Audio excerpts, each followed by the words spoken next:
show you how to make no-knead bread. Now this is one of my favorite breads to make because it's really easy. It's as easy as it sounds, but you gotta let it sit overnight, okay?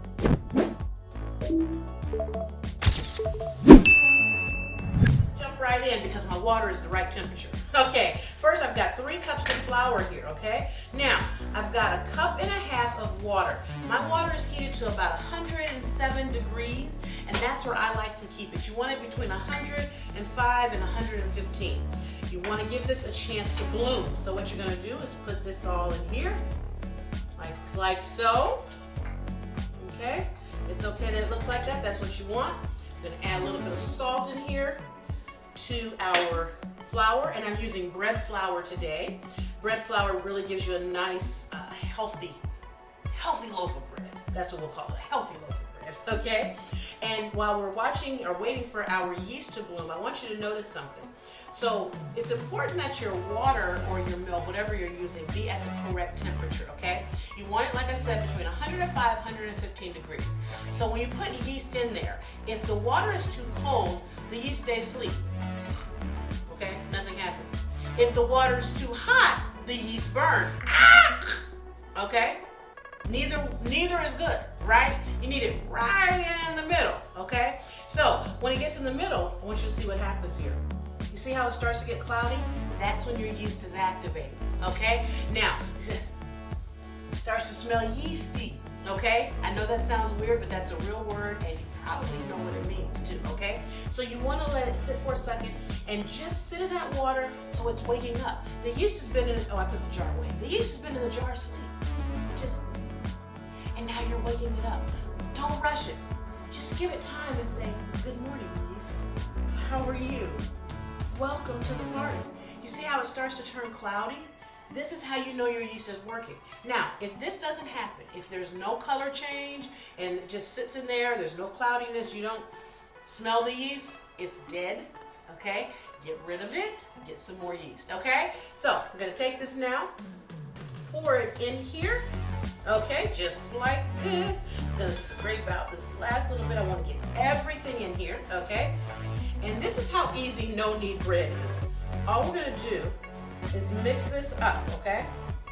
Just stir it like this. It should be tacky, just like you're seeing it. That is all okay. You just want to get a good mix in here.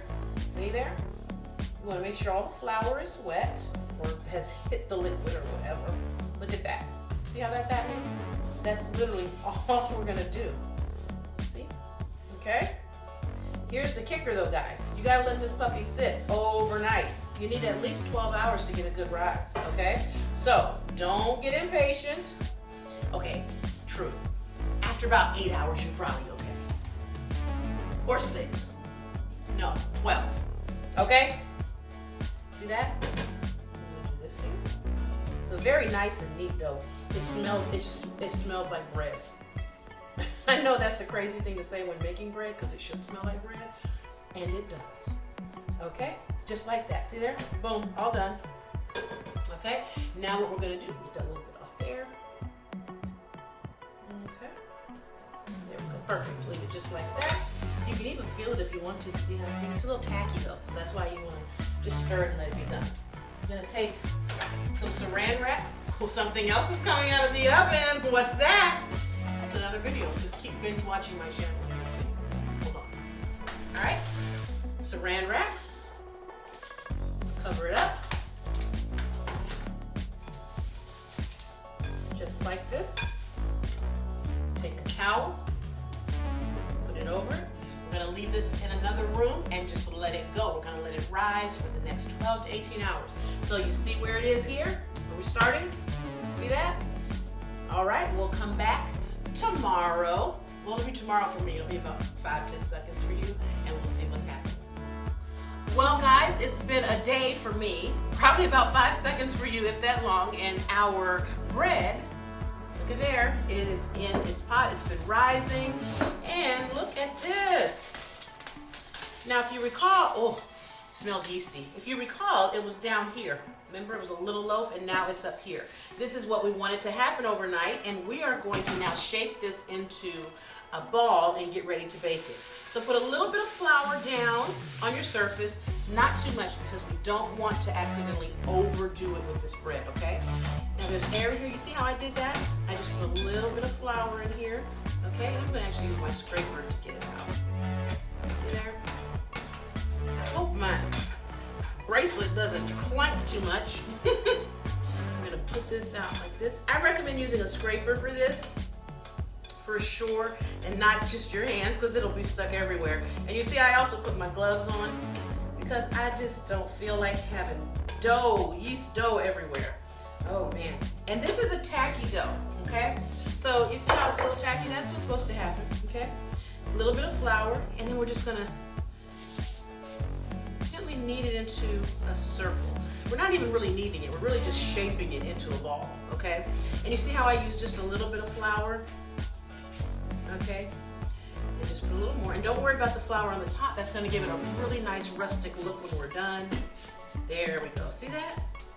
Now, I've got my enamel cast iron or enamel coated cast iron pot in the oven preheating because you want your cast iron to be hot when you put the bread dough in it, okay? Now, sticking can be an issue because you see this is sticky dough. You see how I'm just lightly flouring this?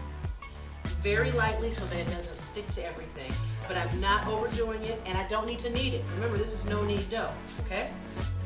And you can see how it comes together nicely, and it's really soft. Okay, I should stop touching it so much, but I love touching it because it feels so nice. Okay, as soon as our oven finishes preheating to 450 degrees, what you want to do is take that cast iron skillet, put it in the oven while it preheats so it can get hot and ready to go as well. That's what I've done. So my pot is in there preheating. As soon as it's ready, we'll take it out and put the bread in there, the bread loaf, and then we will begin the baking process. Okay guys, so here is my cast iron. I put it in the oven at 450 degrees.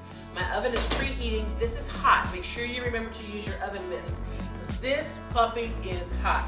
Now, you want something to make sure that your bread's not going to stick. You can put flour in the bottom. The easiest thing to do though is to use a piece of parchment paper. So what I'm going to do is take this bread. That probably wasn't the best way to do it. And just put it right down here in my skillet and sprinkle a little bit more flour on the top. That's going to give it a really nice rustic look when it comes out. Okay? Can you see that bread in the pot, the dough in there? All right. We got to put the top. I'm all tongue-tied, y'all. Put this back on it. Put it in the oven, 450 degrees for 30 minutes. After a half hour, we're going to take the top off and let it cook for an additional 15 minutes or so until it's nice and brown on the top like we want it. The reason we want this parchment paper, and I'll show you this in the end, is so we can just lift it up and get the bread out, okay? Let's put this puppy back in the oven. Don't touch it, remember, it's hot.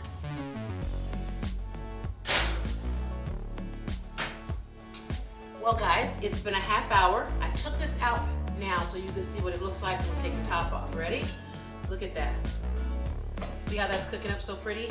We're gonna put this back in the oven for about another 15 to 20 minutes, and then we'll take it out and be ready to, well, we should wait to eat it, but who knows what's gonna happen. Let's put it back in. Well fam, the time is here. Our bread is out of the oven. Look how beautiful. Be careful, this is hot. But here's where this parchment paper comes in handy. You ready? We're just gonna lift it up. Boom. And our bread is not sticking. I'm gonna move this out of the way so we can, well, technically you should wait to cut the bread until it cools completely in an ideal world. But I don't think it's fair to you, the viewer, for me to make this beautiful loaf of bread and not cut it in front of you. Sorry. Done. Okay. I feel that if I didn't cut it in front of you, it would be anticlimactic, and I don't want to be accused of that because I'm a caring person, you know what I'm saying? Now, again, in a perfect world, it needs to sit so that everything can settle, but just for you guys, don't tell the bread police. You hear that crunch? Oh, y'all. Oh, ooh, it's hot. It's hot, too. Oh, look at that. It's still smoking. Oh, my God. I love making bread. I'm going to put a little butter on it. Yes, I already had the butter ready because I knew I was going to break the bread rules. But I don't think I care. I really don't. I love bread. I can eat bread any time of day. I've never met a carbohydrate I didn't love. You can have chocolate. Give me carbs. Oh my God. It's warm, piping hot. The butter is melting. Again, don't tell the bread police. You should wait for it to cool completely. That would be a technical act. I wouldn't do that to you. Thanks for joining me, you guys. I'm going to go eat just this one piece of bread. I'm not going to cut any more. See you next time. Happy cooking.